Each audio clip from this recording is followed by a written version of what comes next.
Tennis, l'émission, 4e numéro, spécial Roland-Garros. Vous allez tout savoir sur le nouveau Roland et il y en a des changements. Raphaël Nadal, Jelena Ostapenko, qui succédera aux deux vainqueurs 2017, état des lieux, avec un tour d'horizon également des chances françaises. Coup de projecteur sur Julien Beneteau, dernier Roland, ses souvenirs, ses lieux de mémoire, nous l'avons rencontré. Le plus gros tournoi féminin en France, c'est Strasbourg et c'est le seul tournoi éco-responsable. Reportage en Alsace. Bonjour à tous, bienvenue dans cette émission. On est très content de vous retrouver ici à Roland. Très beau studio, temps mitigé, mais ça va évidemment aller beaucoup mieux au fil de la journée, on en est certain. Non loin de moi, vous reconnaissez l'immense Émilie Loy. Bonjour Émilie. Bonjour Frédéric. Qui va nous accompagner durant toute cette émission. Et nous avons l'insigne honneur d'accueillir, faut-il le présenter, toutes les générations le connaissent, mais pour les quelques nourrissons qui nous regardent, il fut numéro 4 mondial, vainqueur de la Coupe Davis comme joueur et comme capitaine. Il est directeur de Roland-Garros. Mesdames, Messieurs, l'invraisemblable Guy Forget. Bonjour Frédéric. Bonjour Guy. Alors, vous êtes évidemment euphorique juste avant ce Roland-Garros. Euphorique et affairé. Oui, mais en même temps très excité à l'idée de vibrer pendant, je dirais, ces 3 semaines, parce que les qualifications ont déjà commencé, on a vu de superbes parties, et puis, comme vous, j'ai hâte de connaître le champion et la championne 2018, parce qu'on sait que ces 2 tableaux, on va peut-être y revenir, sont extrêmement ouverts. Et puis alors, excitation, parce qu'on a déjà pu voir, nous qui sommes des privilégiés, toutes les nouveautés, les nouveaux cours aussi, les nouveaux bâtiments de Roland-Garros, un nouvel esprit peut-être qui souffle maintenant sur ce lieu. Beaucoup de beaux changements. On y reviendra évidemment en détail puisque vous êtes très nombreux à vous poser la question, à vouloir savoir ce qui se passe de nouveau à Roland cette année et aussi l'année prochaine. Tout ça sera évidemment disséqué aux côtés de Guy et Émilie. D'abord quand même, on a voulu exhumer un de vos bons grands souvenirs à Roland-Garros comme joueur. Nous avons été mettre la main sur une formidable victoire que vous aviez remportée, Guy, n'ayons pas peur des mots, puisque c'était face à un futur vainqueur de Roland-Garros, Thomas Muster en personne. Regardez comme vous êtes beau, vous êtes au service, avec cette petite ruade caractéristique qui ne vous a jamais quitté. Et vous battez sur le cours numéro 1, qui d'ailleurs on peut déjà le dire, vit ses dernières heures pour cette édition 2018, ce fabuleux cours numéro 1. Vous battez Thomas Muster, fabuleux souvenir. Oui, c'est vrai, j'ai pas eu de grands souvenirs ici à Roland-Garros, mais celui-là effectivement en fait partie. Je crois que j'ai gagné en 5-7, il me semble. En plus, Thomas Muster était quand même connu pour sa capacité à tenir physiquement la distance. Et je me rends compte que finalement j'étais capable moi aussi de tenir le coup avec un jeu qui était effectivement beaucoup plus tourné vers l'attaque. On ne peut pas dire que c'est le style de tennis qui s'est imposé souvent ici à Roland-Garros, mais voilà, j'ai fait quelques bons matchs, celui-là en fait partie. Et oui, on a vu quand même des Edberg en finale, des Becker en demi, des Sampras en demi, mais c'est vrai que pourquoi pas cette année voir un attaquant, non pas en finale, ça me paraît difficile, mais au moins peut-être en quart ou en demi-finale, même si vous l'avez dit, les attaquants sont quand même de moins en moins nombreux. Ceux qui font ça isolé, on est plutôt face à des jeux complets, comme Alexandre Zverev par exemple. Oui, et puis je dirais que c'est probablement, on va lui faire un petit clin d'œil, c'est Yannick Noah, le dernier joueur à s'être imposé parmi les grands attaquants que vous avez cités, d'ailleurs Becker, Edberg. On se souvient qu'Edberg avait perdu contre Michael Chang en finale, sur pourtant une édition qui était remarquable, où il avait été extrêmement offensif. John McEnroe s'est cassé les dents face à Ivan Lendl. Voilà, donc il faut remonter à 83 pour voir un champion soulever le trophée en ayant pratiqué essentiellement, on va dire, service volé. Alors, on va aller tout de suite prendre la température des cours, puisque les qualifs sont déjà commencés depuis lundi, donc ça joue et ça va jouer toute la journée encore, on espère, sans ces orages. On a notre envoyé spécial, le journaliste Olivier Jacquemin. Bonjour Olivier, vous êtes sur le central avec le responsable de l'entretien des cours, Philippe Vaillant. Effectivement, oui, sur les bords du cours Philippe Chatrier, je peux vous assurer qu'ici, ça sent l'histoire dans le cadre magique de Roland-Garros, l'un des joyaux de la capitale. Ça sent le tennis, ça sent la passion. Et la passion, elle habite cet homme, Philippe Vaillant, responsable du service entretien ici à Roland-Garros. Philippe, bonjour. Philippe, vous avez bichonné cette terre depuis des jours, des semaines et des semaines. Combien de temps il faut, globalement, pour être fin prêt le jour J ? Il faut à peu près 2 mois. faut compter 2 mois, des premiers préparatifs au début des réflexions de cours. Donc on sort les machines pour refaire la planimétrie des cours. Ouais, en gros 2 mois jusqu'au tracé et qu'on puisse donner les cours au jeu. Voilà, et on a ça derrière nous. Derrière nous, nous avons Lucas Pouille et Jérémy Chardy qui sont à l'entraînement. C'est quoi le secret d'une bonne terre battue? Alors, hormis le fait déjà de bien la réussir au départ, donc arriver à une planimétrie quasi parfaite, le secret tient quand même beaucoup dans son entretien au quotidien. Et donc on a vraiment toute une équipe de professionnels autour de tous ces cours qui œuvrent au quotidien, de très tôt le matin, dès 6h30, ils sont sur les cours. Et donc une certaine expérience, hein. On est des artisans de la terre, hein. C'est très manuel. Donc les apports de terre de rouge, de briques pilées, d'eau, de chlorure de calcium quand il fait chaud, quand on a du vent. Il y a un tas de petites techniques pour arriver vraiment à une qualité parfaite. Et chaque responsable de zone connaît bien ses cours, donc c'est exactement comment ils réagissent. Et c'est apporter la petite touche qui fait que c'est parfait. Vous avez parlé d'entretien. Ça consiste en quoi concrètement l'entretien du cours central, du cours Philippe Chatrier par exemple? Alors, l'entretien du cours Philippe Chatrier, donc on a les bâchages, des bâchages comme on a l'occasion de voir malheureusement les jours de pluie. Mais sinon on les bâche le soir pour les protéger pendant la nuit, on les redébâche le matin. Ensuite l'entretien, c'est les balayer puisqu'il y a un tas de petites gravelles qui remontent de la couche calcaire qui se trouve sous la brique pilée. C'est apporter de l'eau, apporter je vous disais, du chlorure de calcium quand il fait chaud, l'entretien, et c'est le petit protocole qu'il y a à chaque fin de set et fin de match, début de match, du passage de la traîne, du balai, de l'arrosage.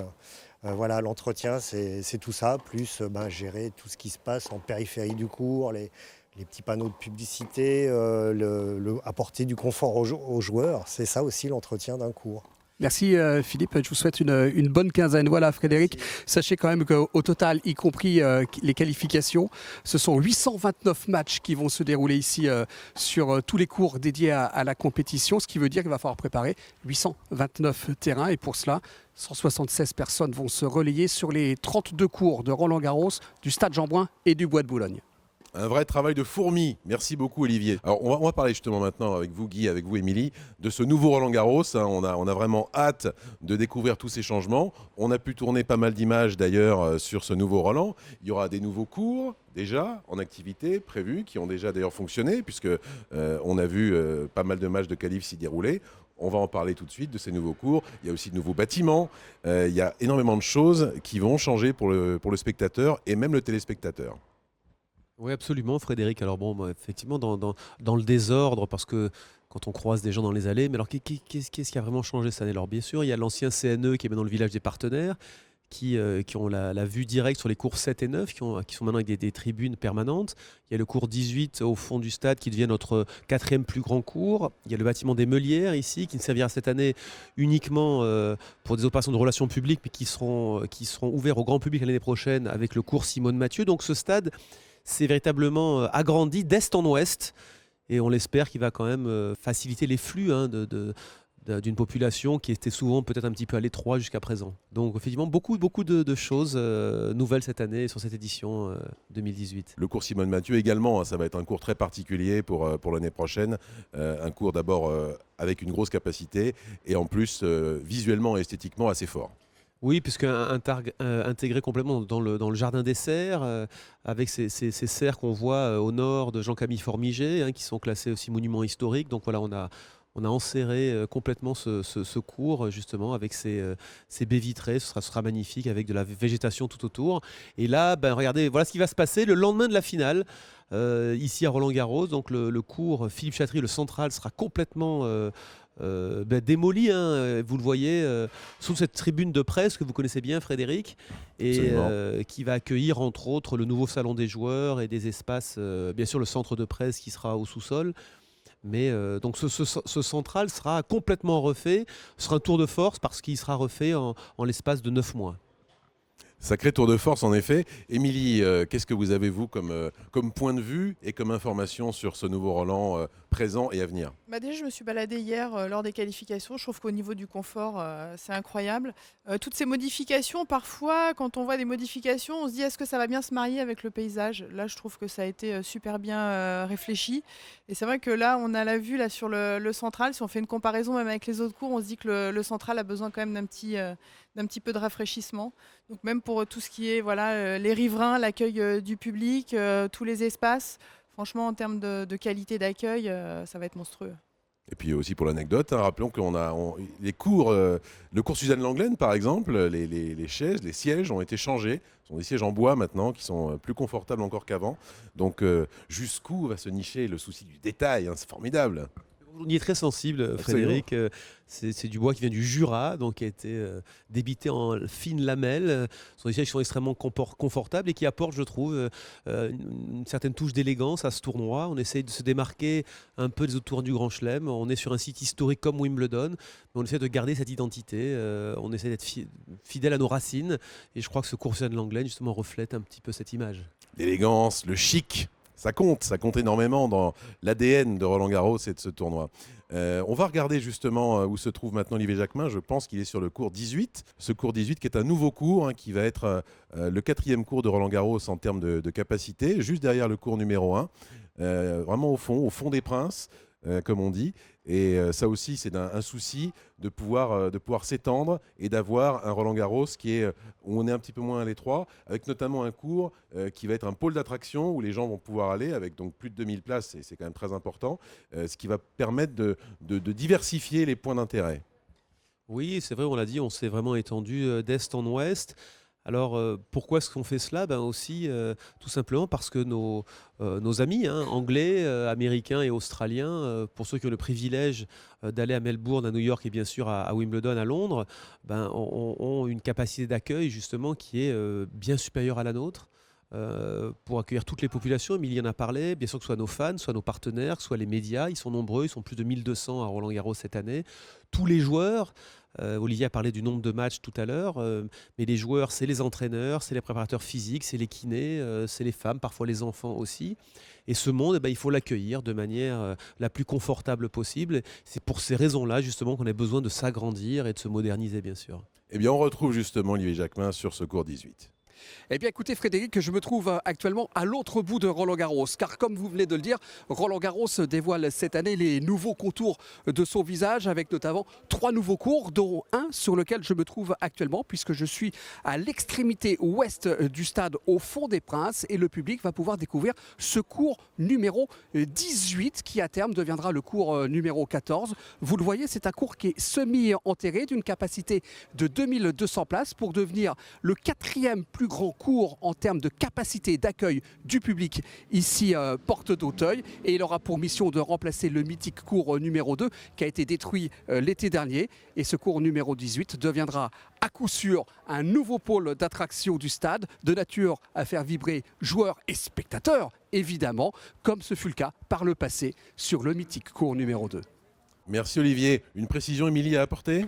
On ne remplace pas le 2. Le 2 est irremplaçable. Vous avez évidemment, comme tous les joueurs français, une histoire particulière avec le cours numéro 2. Ouais, une forme d'émotion quand je passe devant et que je vois qu'il n'existe plus. Après, il faut avancer avec son temps et voilà, être sur le présent, le futur, et oublier le passé. Non, mais blague à part, c'est un cours qui restera mémorable. On va rester justement sur les joueurs français et on va parler des chances françaises dans ce Roland-Garros. Alors, ils se sont montrés relativement discrets, il faut le dire, dans les tournois de préparation. Dans l'ensemble, il n'y a pas énormément d'attentes cette année. Alors, c'est un mal, c'est un bien. Voyez, ici, les matchs gagnés en Masters 1000 sur terre, donc les 3 Masters 1000 sur terre, Monte-Carlo, Madrid et Rome, par les joueurs français depuis 2014. 17 victoires en 2014, 33 en 2016, c'était la meilleure année. Et cette année, en 2018, seulement 11 matchs remportés en 3 Masters 1000 par tous les joueurs français. C'est vrai que autant Lucas Pouille, par exemple, a été relativement discret, notre leader. Et on a évidemment l'absence de Joe-Wilfried Tsonga, l'énorme point d'interrogation Gaël Monfils. Donc on va détailler les uns à la suite des autres, en commençant peut-être par Lucas Pouille. Lucas, c'est vrai qu'il a été relativement discret sur terre battue. À quoi peut-il s'attendre? Qu'est-ce que vous sentez chez lui? Bah, écoutez, c'est un peu paradoxal d'ailleurs avec Lucas parce qu'il a fait un très bon début de saison, s'étant Oui. imposé en indoor, il jouait extrêmement bien. Il a fait un bon match de Coupe Davis face à l'Italie sur terre battue. On s'est dit, tiens, ça y est, la transition qui est toujours un petit peu délicate hein, quand on passe de l'indoor ou du dur à la terre battue, c'est très bien effectué. Oui, même une très bonne rencontre hein, à Gênes. Tout le Absolument. week-end, il a été remarquable. Absolument. Et à la suite de ça, des défaites un petit peu inattendues de sa part, à un niveau de jeu parfois inconstant, des choix tactiques un petit peu brouillons. Et forcément, la confiance que l'on espère glaner au fil de ces matchs ne venant pas, on arrive sur Roland-Garros avec des petites interrogations forcément, parce que même si je pense qu'il est prêt physiquement, qu'il a dû faire un énorme travail avec Manu Planck, il sait qu'il aura le soutien du public, mais il sera en manque de repères. Et on sait que pour un joueur de tennis, rien ne remplace la confiance accumulée au fil des matchs et au fil des victoires. Sur ce point-là, ce sera effectivement un grand point d'interrogation pour lui. Mais il est jeune, il a sa fougue, il a peut-être une certaine innocence et ça peut pallier à beaucoup, beaucoup de choses. Alors, même point d'interrogation, même constat sur Gaël Monfils, Émilie, puisque Gaël Monfils a très peu gagné. Il en est d'ailleurs mais encore plus loin que Lucas Pouille, puisque lui n'a pas tellement de certitude, y compris physiquement. Est-il capable de tenir? Il a d'ailleurs déclaré après sa dernière défaite, on voit son verbatim, si je gagne un match à Roland-Garros, je serai très content. Alors après, on sait, hein, Émilie, il faut prendre toujours ça avec des pincettes. C'est rare que Gaël ait claironné il était sûr d'aller, ou en tout cas qu'il avait très envie d'aller en demi-finale à Roland, ce qu'il a pourtant déjà fait, puisqu'il a été toujours, traditionnellement, un des grands animateurs du tournoi côté français à Roland. Mais c'est vrai que tous les ans, on ne sait pas à quoi s'attendre avec Gaël Monfils, notamment avec ses déclarations qui sont assez habituelles chez lui.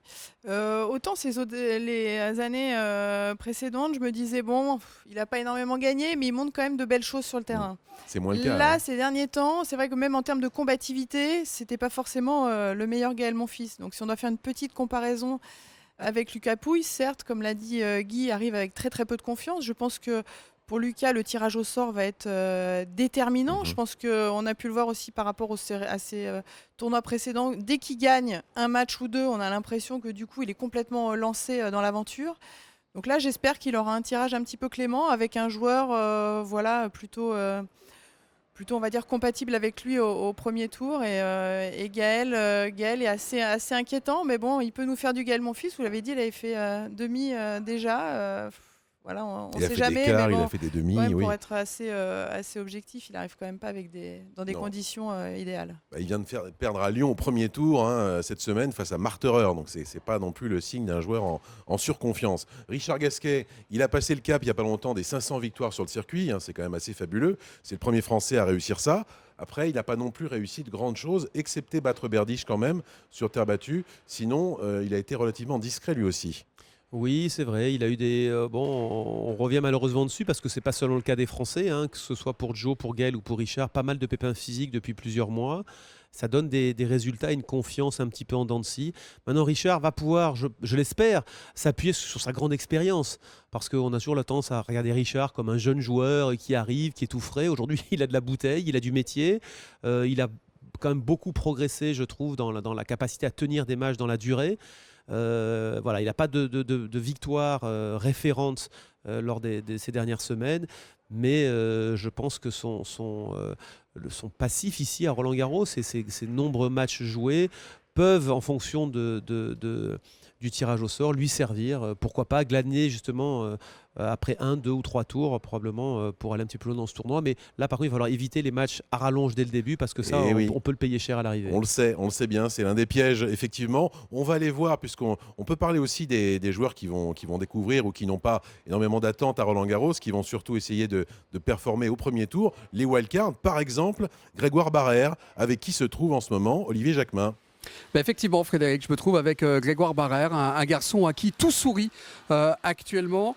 623e mondial en début d'année. Il est en pleine remontada, Grégoire. Il vient d'intégrer à nouveau le top 200 et il va disputer son deuxième tournoi du Grand Chelem, son deuxième Roland-Garros grâce à une wildcard accordée donc par la Fédération française de tennis. Grégoire, bonjour. Je disais que tout vous souriait en ce moment. Vous étiez tombé au-delà de la 600e place mondiale au 1er janvier.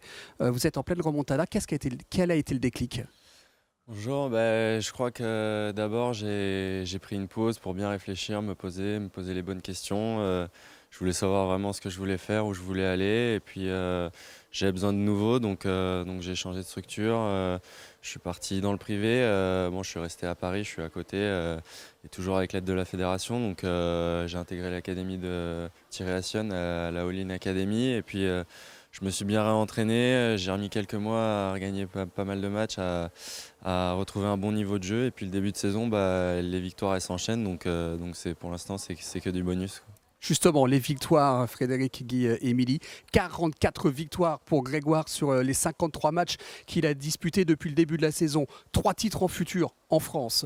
Une victoire en Challenger en France à Lille et une finale en Challenger, encore une, il y a quelques jours à Bordeaux. L'appétit vient en mangeant, Grégoire. Ouais, c'est ça. J'espère continuer sur ma lancée. Et je suis très content que tout se passe en France parce que j'adore les tournois français. Je les favorise à chaque fois dans ma programmation. J'aime bien voyager, mais bon, dès qu'il y a un tournoi en France, on adore les jouer. Donc je suis très heureux à chaque fois de bien y figurer parce que bon, l'atmosphère elle est toujours un peu différente qu'à l'étranger. On est vraiment chez nous, donc j'espère que ça va continuer ici. C'est encore un tournoi en France, donc si ça pouvait bien marcher pour moi ici, ça serait le top. Je crois qu'il y a Guy Forget qui veut vous poser une question. Bonjour Grégoire, écoute, non, je t'écoute et je sais que tu joues extrêmement bien. D'ailleurs, ta wildcard, une nouvelle fois, elle est méritée parce qu'on ne donne pas des wildcards à Roland-Garros juste pour saluer un talent potentiel, je crois que c'est, ou pour faire plaisir. Elle est méritée justement. Et bon, il a dit, il était en finale à Bordeaux la semaine dernière et il s'est fallu d'un chouïa pour qu'il gagne un nouveau titre.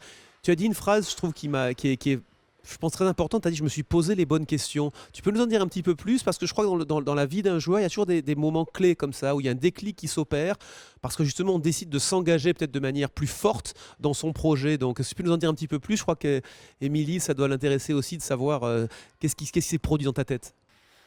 Déjà, tout d'abord, c'était est-ce que je voulais vraiment faire ça? Est-ce que je voulais repartir sur le circuit, essayer de revenir au classement? Parce que bon, j'avais déjà fait pas mal de temps sur les futurs, ça m'avait pas mal usé.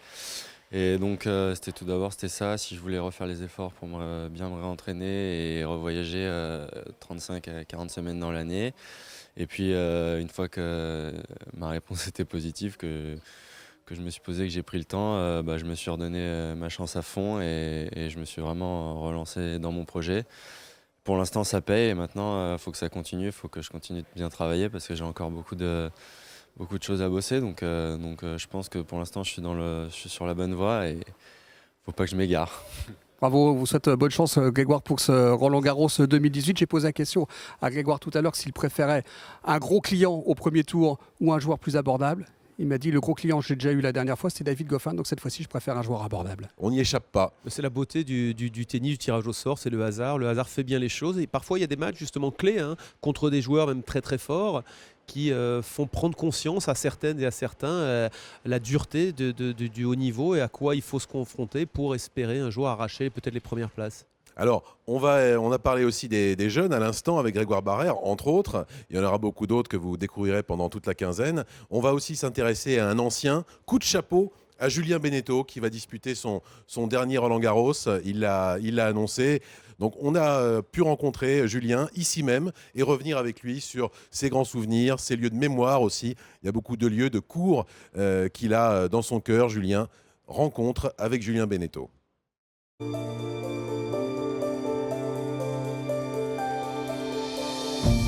C'est gravé, c'est écrit, c'est mon dernier Roland. Je crois que c'est le 16e dans le tableau final. Et j'ai dû faire 2 fois les qualifications, donc ça fait 18 fois que je fais Roland-Garros. Pour l'instant, ça va, j'y pense pas trop. Ou quand j'y pense, il y a beaucoup de joie et d'excitation en fait. Ce fameux cours numéro 1, c'est des ambiances de dingue sur ce cours. Des beaux matchs, des gros matchs, des défaites aussi, qu'on fait mal, et des belles victoires. Un quart de finale en double en 2014 contre González Monaco. On a fini, il était 18h, 19h, et le 1 était plein, et on a gagné 7-6 au 3e, et c'était vraiment monstrueux. Voilà. Aujourd'hui, si j'ai la chance de regagner un match à Roland, je signe tout de suite. Hop! Allez, on va sur le 5. En 2006, j'ai joué le seul match de ma vie sur le 5, c'était mon premier tour contre Tipsarevic. Et à ce moment-là, Il n'y a pas beaucoup de gens qui pouvaient se dire que 10-12 jours après, j'allais être le dernier Français en quart de finale. Donc voilà, c'était juste un petit clin d'œil. Vouloir revivre une dernière fois des émotions qui sont incomparables ici à Roland-Garros avec tous mes proches, que ce soit mes parents, ma femme, mes amis, certainement beaucoup de mes entraîneurs qui m'ont accompagné pendant ma carrière puissent être là sur mon match. Et si j'arrive à avoir un match avec de l'émotion, avec du niveau de jeu, avec quelque chose qui se passe et une victoire au bout, et partager tout ça avec eux, ce sera fabuleux. Honnêtement, à chaque fois que tu gagnes un match ici, c'est un truc de dingue, quoi. C'est heureux, mais comme jamais.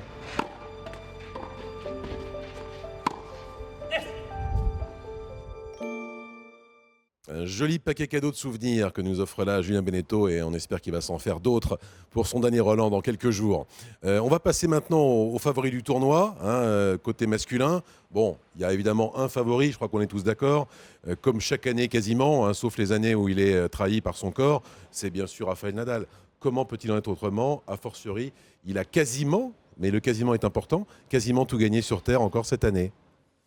Oui, il a quasiment tout gagné. Alors lui, contrairement à certains, il fait une préparation top. Qui peut le battre? Ça va être tellement compliqué une nouvelle fois, surtout sur un format 5-7. On le dit assez souvent, mais c'est sur la durée, sur la longueur. Quand on voit la finale, ne serait-ce qu'à Rome, qui a été magnifique face à Zverev, on sent que Zverev, il peut lui faire mal. Après, c'est sur la durée où il y a ce point d'interrogation.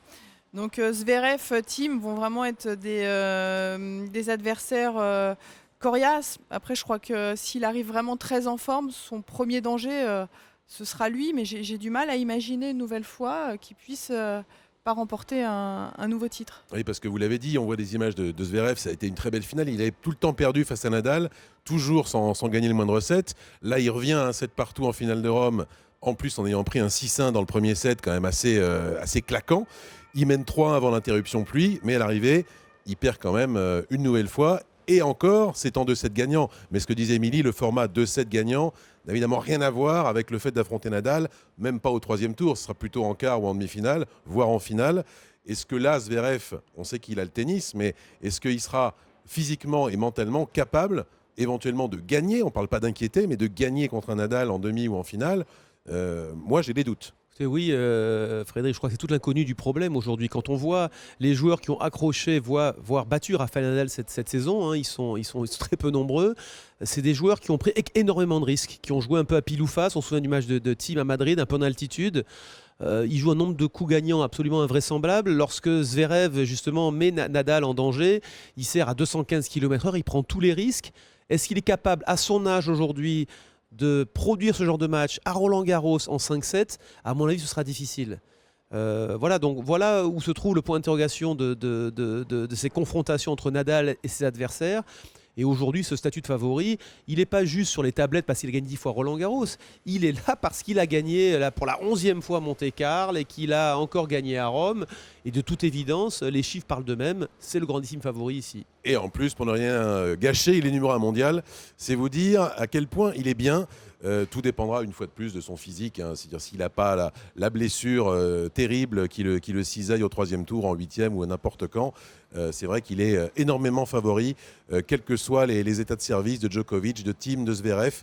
Djoko qui paraît un petit peu loin, même s'il a fait un bon match contre lui à Rome. On va s'intéresser maintenant, vous savez, on fait toujours un tour d'horizon des tournois, de ces nombreux tournois français qui existent dans toutes les catégories sur le circuit. Il y a un maillage assez remarquable des tournois en France. Et on va s'intéresser cette semaine à Strasbourg, tournoi qui se joue d'ailleurs en ce moment même. Olivier Jacquemin y a été, ce tournoi éco-responsable, et puis organisé de main de maître par Denis Negelen depuis des années. C'est un rendez-vous incontournable sur le circuit WTA. Reportage en Alsace.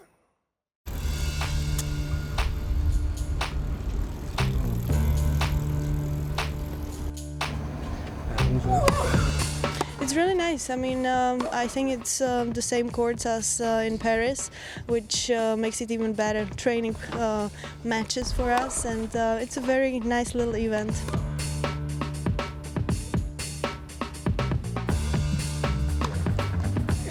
Les courses sont super, le central est top. Franchement, il n'y a rien à redire. Ici, c'est idéal pour préparer Roland-Garros. J'essaye de venir chaque année. Le site est incroyable, l'organisation est vraiment au top. Et puis de rencontrer aussi les meilleures joueuses sur le circuit. Donc voilà, c'est une bonne préparation et un bon entraînement pour Roland-Garros. On a le même sable qui vient des mêmes carrières, on a la même société qui fait les cours en terre battue que celle de Roland-Garros, on utilise les mêmes balles qui sont fabriquées la même semaine, donc la même pression. Tous ces détails comptent pour des joueuses pro. Ça nous permet d'avoir un tableau extrêmement fort et on a 10 à 15 joueuses dans le top 50, ce qui est 2 fois plus que la moyenne mondiale. On est dans des voitures hybrides ou électriques et c'est vraiment sympa et je pense qu'il faudrait qu'il y en ait de plus en plus des tournois comme ça. Je trouve ça vraiment super d'avoir quelque chose de différent, de voir que le tournoi est éco-responsable. On voit dans le Player Lounge les poubelles, le tri, voilà, ça sensibilise un peu sur des choses différentes. Venir en voiture électrique? Je suis venue en train. C'est éco-responsable ça ou pas? Un tournoi éco-responsable, c'est essayer de montrer que partout, dans toutes les activités que nous faisons, nous réduisons la trace carbone. C'est-à-dire en clair, on pollue moins en étudiant d'où viennent tout ce qu'on achète. Est-ce que ça vient de la région? Est-ce que ça vient de loin? Est-ce que ça prend l'avion? On fait des choix en fonction de ça. J'avais envie de porter des messages qui sont encore plus importants que simplement une joueuse de tennis qui tape dans une balle. Et je pensais qu'on pouvait être aussi le relais d'autres messages plus importants pour la société. Strasbourg, c'est le plus grand tournoi féminin organisé en France, Émilie. Oui, c'est le plus grand tournoi féminin organisé en France. Et en plus, on a un Denis Negelen qui, tous les ans, essaye d'être novateur, de trouver quelque chose de nouveau. Je ne sais pas si vous avez pu le voir, mais il a organisé le Run and Dance avec une énorme scène. Je ne sais pas, il y avait des centaines de personnes en train de danser avec comme animatrice Pauline Parmentier. C'est-à-dire qu'au-delà du tennis pur, il y a beaucoup d'actions qui sont faites tout autour et franchement qui amènent énormément de monde. Il a compris beaucoup de choses, Denis. Bon, on reste sur Pauline Parmentier, justement. Vous m'avez lancé la balle sur Pauline. Rappelons qu'elle a gagné il y a quelques semaines Istanbul. Hein. C'était une formidable surprise pour elle, une divine surprise. Eh bien, écoutons-la justement retrouvée à Strasbourg, où elle joue actuellement. Parler justement de sa semaine turque avec cette victoire au bout. Elle n'avait plus gagné de tournoi depuis un bon bout de temps. Et là, ça a été vraiment un énorme rayon de soleil. Ça fait 10 ans que j'avais pas gagné, donc je vais kiffer pendant quelques semaines encore. Après, il faut quand même se reconcentrer assez vite sur les autres tournois, parce qu'on a des échéances toutes les semaines, mais c'était vraiment un truc de fou, c'était trop bien. Je suis hyper contente d'avoir gagné ce tournoi. En plus, juste après la Fed Cup, où c'était aussi de belles émotions, donc ça a été 15 jours très intenses. Il faut très vite repartir sur d'autres tournois, donc il faut pas non plus rester genre ouais j'ai gagné, c'est cool, il faut quand même continuer à se bouger. Et puis j'ai mon entraîneur quand même qui m'a dit attends, c'est bien gentil, mais on va quand même retourner bosser. Mais par contre, ouais, je suis sur un nuage d'avoir remporté ce titre. Enfin, je revenais un peu de nulle part, donc c'est encore plus kiffant, quoi. Kiffant, hein, tout pour le kiff, c'est important. Mais c'est vrai que dans un tournoi féminin qui s'annonce plus couvert, pourquoi pas espérer une perf, hein, je ne dis pas d'aller en demi-finale, mais comme elle l'avait fait en se lâchant complètement il y a quelques années, Pauline, passer 3 tours et être en 8e de finale. Bon, tout dépend beaucoup, évidemment, comme on l'a dit pour Lucas Pouille, du tirage, savoir qui on prend dans les premiers ou deuxième tours, parce qu'elle est 76e mondiale, elle a eu wildcard, Pauline, et donc elle peut prendre une très grosse tête de série dès le premier tour. Oui, alors ça, effectivement, il y a le tirage au sort. On parlait toujours tout à l'heure de Richard Gasquet en disant qu'il avait l'expérience. Là, aujourd'hui, Pauline, elle a cette expérience. Alors certes, comme elle le dit, elle a kiffé, elle a eu raison de kiffer parce qu'elle fait un début de saison, franchement, qui était pas génial. Après, voilà, cette victoire, quand même, 10 ans après, ça vous allège quand même. Ça doit faire un bien fou. Là, aujourd'hui, quand elle va arriver à Roland-Garros, d'abord à Strasbourg, mais quand elle va arriver à Roland, franchement, elle a tout à gagner. Elle a le jeu en tout cas pour vraiment briller sur cette surface. Si elle arrive sans aucun complexe, sans se prendre la tête, sans pression, franchement il n'y a pas de raison qu'elle fasse aller. Déjà si elle fait 2e, 3e tour, ce serait une belle victoire. Je ne veux pas minimiser, attention, son potentiel et sur le fait qu'elle puisse aller très très loin. Mais déjà si elle fait un 3e tour, elle en a largement les capacités. Voilà, une autre qui voit plus loin encore, hein, vu son classement et ses résultats, c'est Caroline Garcia. Caroline qui est 7e mondiale, qui a fait de très très bonnes performances sur terre à Madrid puis à Rome. Après, Guy, sur la manière, dans ces défaites, ça pose un peu question, à la fois contre Bertens et contre Simona Halep dernièrement à Rome. Ce sont des très gros scores, on a l'impression qu'elle est un petit peu sans solution. Qu'est-ce qu'on peut attendre, à votre avis, de Caroline Garcia sur ce Roland ? Écoutez, ce qui est sûr, c'est qu'elle aura effectivement une certaine pression, parce qu'on a parlé tout à l'heure des garçons. Si on parle maintenant des filles, on peut dire que les deux tournois confondus, chez les Français, c'est elle qui a probablement notre meilleure chance d'aller loin dans ce tournoi. Elle a ce statut de numéro 7 mondial aujourd'hui, oui. C'est cela. Elle a des victoires quand même significatives, mais justement des défaites où c'était un petit peu du tout ou rien. On s'attendait à vraiment un choc de crack. Et puis on s'est rendu compte qu'elle est passée à travers ces matchs-là, notamment le dernier face à Simona Halep. Donc moi j'ai envie d'être optimiste, parce que quand je la regarde jouer, elle a vraiment des qualités physiques hors normes. Elle fait penser à Amélie Mauresmo au temps de sa splendeur. Elle a une technique parfaite, elle peut jouer tous les coups du tennis. Si elle arrive à mettre de côté l'attente du public, cette espèce de pression française, je crois qu'elle peut aller une nouvelle fois très loin ici. On rappelle qu'elle était quart de finaliste l'année dernière. Donc pour elle, faire mieux, ce serait peut-être demi-finale et pourquoi pas finale. Émilie, pronostic ? Pour moi, c'est vraiment la chance française. Est-ce que ce sera cette année ou dans les années à venir, en tout cas, qui peut faire vraiment quelque chose de grand à Roland-Garros. Et Kristina Mladenovic, on sait qu'on l'a vu assez désemparée carrément à Rome, hein, des images tout à fait étonnantes. Après, elle n'a pas beaucoup de confiance sans doute, mais elle est capable, elle l'a prouvé encore en Fed Cup, elle est vraiment la pièce essentielle de la Fed Cup, elle est capable de se sublimer sur les grands cours, poussée par son public. Elle l'a déjà fait à Roland, est-ce qu'elle peut le refaire cette année ? On peut penser que oui. Oui, on peut le penser. C'est vrai qu'aujourd'hui, on a moins de certitude parce qu'elle a un petit peu moins bien joué ces dernières semaines.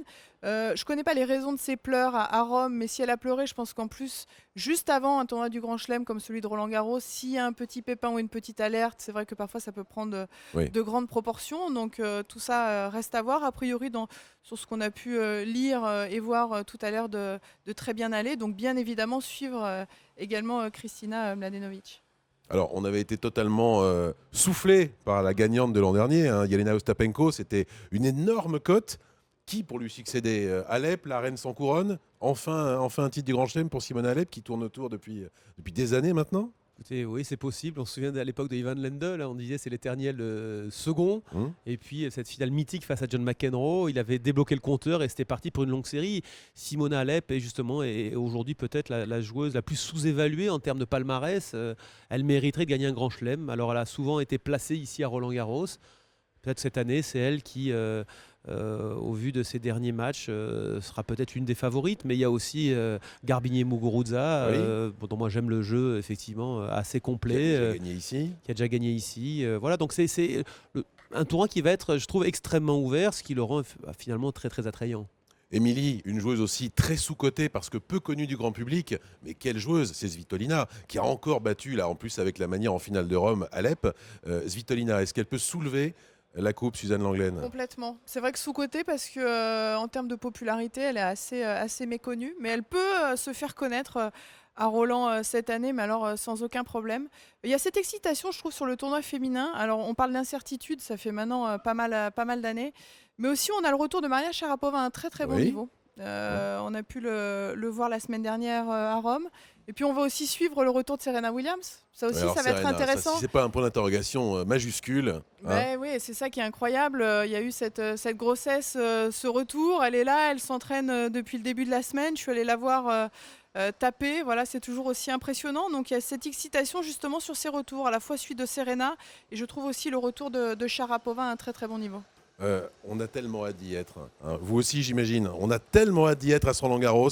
Là, il y a les qualifs quand même comme poire pour la soif, où on se délecte déjà de tous ces matchs. Mais alors, le grand début du tournoi, hein, dimanche, 11h, ça va être l'enfer, ça va être exceptionnel. Ouais, c'est formidable parce qu'en plus on a des joueurs et des joueuses qui ne sont pas forcément tête de série. On peut avoir des chocs terribles dès les premiers tours. On sait que par le passé, on a eu des fois des premières semaines qui étaient un petit peu à sens unique. Oui.